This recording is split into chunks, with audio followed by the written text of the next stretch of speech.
कडक उन्हात माणुसकीचा गारवा. कोकणी बंधूंकडून यात्रेकरूंना 11 वर्षापासून मठ्ठा वाटप.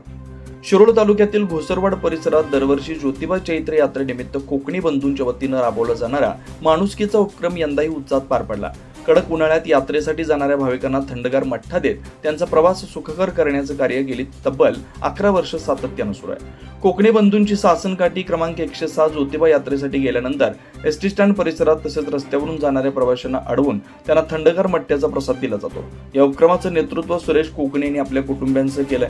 त्यांच्यासोबत विजयमाला कोकणे, संगीता बाळकृष्ण कोकणे यांच्यासह संपूर्ण परिवार या सेवेत सहभागी होतो. यात्रेच्या काळात वाढलेल्या तापमानामुळे त्रस्त झालेल्या प्रवाशांना हा मठ्ठा म्हणजे जणू दिलासा देणारा ठरतो. गावातील लहान मुलांपासून ते ज्येष्ठ नागरिकांपर्यंत सर्वजण या ठिकाणी येऊन मठ्ठ्याचा आस्वाद घेतात. अनेक भाविक कोकणी कुटुंबियांचे आभार मानत त्यांना मनापासून आशीर्वाद देतात. या उपक्रमासाठी गावातील अनेक तरुणांनी नागरिकी पुढाकार घेतात. बाबूराव भोई, तेजस नंदी कुरळे, अशोक कमते, मुक्तार चाऊस, दिनकर गवंडी, संगीता कोकणे, विजयमाला कोकणे, बाबू नंदू कुरळे, विठ्ठल सगपाळ आदीचा मोलाचा सहभाग लाभतो. गेल्या 11 वर्षापासून सुरू असलेली सेवा केवळ ताण भागवणारी नसून माणुसकीचा संदेश देणारी ठरते.